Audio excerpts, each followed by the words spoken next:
Okay sir. అలాగే ఉబేకాయం. ఉబేకాయం అంటే ఏంటి? వాళ్ళకి ఎలాంటి డిసీజెస్ వస్తాయంటారు? మెయిన్‌గా ఉబకాయం వల్ల ఈ లైఫ్ స్టైల్ డిసీజెస్‌తో పాటి ఫీమేల్స్‌లో అయితే గనక యుటరైన్ క్యాన్సర్స్, ఎండోమెట్రియల్ క్యాన్సర్స్ కానీ ఎక్కువొచ్చే ఛాన్సెస్ ఉంటాయి. ఓవేరియన్ క్యాన్సర్స్ వచ్చే ఛాన్సెస్ ఎక్కువుంటాయి. అట్లే ప్యాంక్రియాటిక్, కోలాన్ క్యాన్సర్స్ వచ్చే ఛాన్సెస్ ఎక్కువుంటాయి. దాంతో పాటు బ్రెస్ట్ క్యాన్సర్ వచ్చే ఛాన్సెస్ ఎక్కువుంటాయి ఒబేసిటీ వల్ల.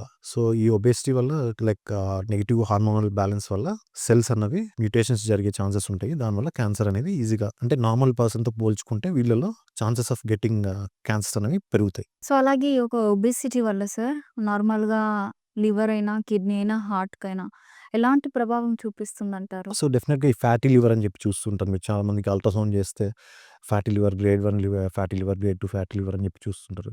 This is all visceral fat. So, ఇట్లే మనకి హార్ట్‌కి హార్ట్ వెసల్స్‌లో కూడా కొలెస్ట్రాల్ ఎక్కువ ఉండడం వల్ల, ఈ ఒబేసిటీ వల్ల హార్ట్ వెసల్స్ కూడా బ్లాక్ అయ్యే ఛాన్సెస్ ఉంటాయి. సో, హార్ట్ డిసీజెస్ చూస్తాము. ఈ లోపల ఈ ఫ్యాటీ లివర్ ఇట్లాంటి లైఫ్ స్టైల్ డిసీజెస్ చాలా ఎక్కువ చూస్తుంటాం ఒబేసిటీ వల్ల. సార్ లైఫ్ స్టైల్ గురించి మాట్లాడుకుంటే, లైఫ్ స్టైల్ ఒబేసిటీకి ఎలాంటి దారి తీస్తుందంటారు? సో, బేసిక్‌గా హెల్తీ లైఫ్ స్టైల్ అనేది డెఫినిట్‌గా ప్రతి ఒక్కరికి డిసిప్లిన్ లైఫ్ స్టైల్ అనేది ప్రతి ఒక్కరికి చాలా ఇంపార్టెంట్. బట్ ఇప్పుడు మనకున్న ఈ జనరేషన్ లైక్ అంటే ఐటీ గానివ్వండి, టేక్ ఎనీ ప్రొఫెషన్. ప్రతి ఒక్క ప్రొఫెషన్‌లో ప్రతి ఒక్కరికి స్ట్రెస్ ఉంటుంది కామన్‌గా. సో, స్ట్రెస్, నిద్ర లేకపోవడము దీనివల్ల ఒబేసిటీ అనేది చాలా పెరుగుతుంది. సో, లైఫ్ స్టైల్ చేంజెస్ అనేవి ప్రతి ఒక్కరు ఖచ్చితంగా చేసుకుంటే వాళ్ళ హెల్త్ పరంగా చాలా మంచిది. బట్ ఇప్పుడున్న టైంలో మనకి అవన్నీ పాసిబుల్ కావట్లేదు. Because late nights, night shifts మన వర్క్ పరంగా గానీ, ఫ్యామిలీ పరంగా గానీ, సో, దానివల్ల లైఫ్ స్టైల్ అనేది పెద్ద ఇంపార్టెన్స్ ఇవ్వట్లేదు. దానివల్ల ఈ లైఫ్ స్టైల్ డిసీజెస్ అనేవి ఎక్కువ పెరుగుతున్నాయి.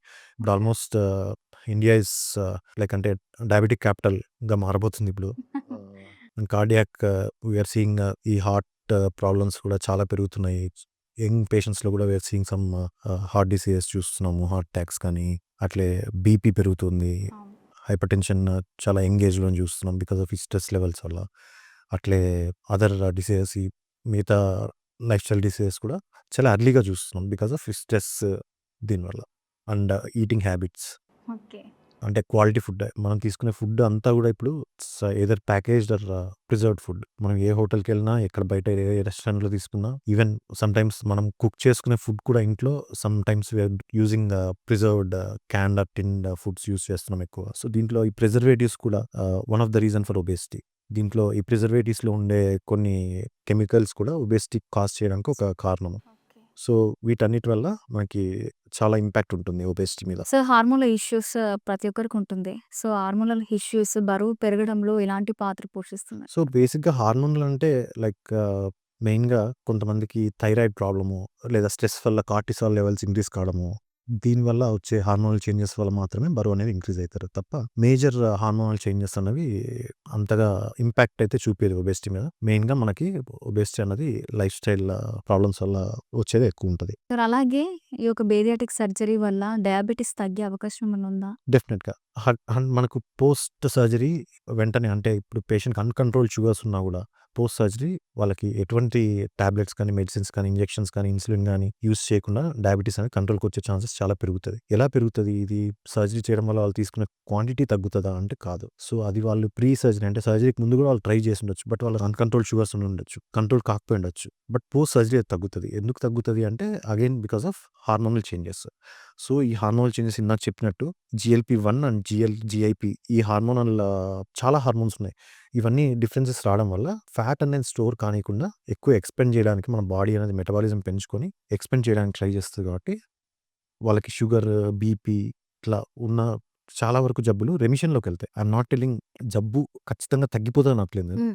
కానీ జబ్బుకు వాడాల్సిన మాత్రలు గాని, మందులు గాని కొద్ది కాలం అంటే వాళ్ళు గనక హెల్తీ లైఫ్ స్టైల్ మెయింటైన్ చేసుకొని అంటే వాళ్ళకి క్లియర్‌గా ప్రాపర్‌గా ఈ బేరియాట్రిక్ సర్జరీ గురించి అర్థం చేసుకొని, సర్జరీ చేపించుకొని, వాళ్ళ లైఫ్ స్టైల్ మెయింటైన్ చేయగలిగితే ఫ్యూచర్‌లో చాలా ఇయర్స్ వరకు కూడా ఈ డయాబెటిస్ గాని, హైపర్‌టెన్షన్‌కి గాని, ఈ ప్రాబ్ మెడిసిన్స్ అన్నవి యూజ్ చేయకుండా కూడా కంట్రోల్‌కయిపోతాయి. ఓకే.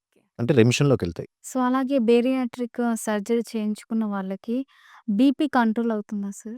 యాహ్! డెఫినెట్‌గా. బీపీ అనేది కూడా బీపీ మెడికేషన్స్ కూడా మాక్సిమం అంటే maybe very low dose medications కానీ లేదా అసలు అవసరం లేకుండా కూడా కంట్రోల్ అయ్యే ఛాన్సెస్ ఉంటాయి. విసెరాల్ ఫ్యాట్ అంటే ఏమిటి? సో, దానివల్ల ఏమన్నా ప్రమాదం ఉంటుందంటారా? సో, బేసిక్‌గా visceral fat is very dangerous. దీనివల్ల మనకి BP, sugar, fatty liver cardiac issues, hyperlipidemia, hyper cholesterolemia ఇవన్నీ ప్రాబ్లమ్స్ కూడా విసరల్ ఫ్యాట్ వల్లే వస్తాయి. అంటే మనకి మామూలుగా మన చర్మం కింద కనపడే ఫ్యాట్ కాకుండా సెంట్రల్ ఒబేసిటీ అంటాం. అంటే పొట్ట చుట్టూరు గానీ, బ్యాక్ కానీ ఎక్కువ పెరగడంలో సెంట్రల్ ఒబేసిటీ ఉండడం వల్ల విసరల్ ఫ్యాట్ అనేది చాలా ఎక్కువ పెరుగుతది. ఇది పెరగడం వల్ల ప్రాబ్లమ్ ఏంటంటే ఇన్సులిన్ రెసిస్టెన్స్ అనేది చాలా ఎక్కువ పెరిగిపోతది. సో, ఒక పర్సన్ ఓవరాల్‌గా వెయిట్ ఎక్కువ ఉండడము ఈ సెంట్రల్ ఒబేసిటీ వెయిట్ ఎక్కువ ఉండి బీఎంఐ ఎక్కువ ఉన్న వాళ్ళలో ఎక్కువ ప్రాబ్లమ్స్ చూస్తుంటాం. ఓవరాల్‌గా వెయిట్ ఉన్న వాళ్ళకంటే ఈ సెంట్రల్ ఒబేసిటీతో అంటే విసరల్ ఫ్యాట్ ఎక్కువ ఉన్న వాళ్ళలో లైఫ్ స్టైల్ డిసీజెస్ అనేవి ఎక్కువ చూస్తూ ఉంటాం. So, visceral fat is very dangerous. Sir body fat అవ్వనివ్వండి, అలాగే water, muscle mass, bone mass ఇవి ఎందుకు ముఖ్యమంటారు? సర్టెన్ పర్సన్‌లో మనకు ఫ్యాట్ ఎంతుండాలి, బోన్ డెన్సిటీ ఎంతుండాలి, మజిల్ మాస్ ఎంతుండాలన్న దాన్ని బట్టే మన బాడీకి కరెక్ట్ హెల్త్ పరంగా ఏ ఇష్యూస్ లేకుండా ఉండడానికి ఎంతుండాలన్నది మెజర్ చేసుకోవడం చాలా ఇంపార్టెంట్. సో, ఇది మనకి ఈ బయో ఇంపెడెన్స్ ద్వారా మనం తెలుసుకోవచ్చు. ఇందాక చెప్పినట్టు ఆ మెషిన్ ద్వారా మనకు తెలుస్తది.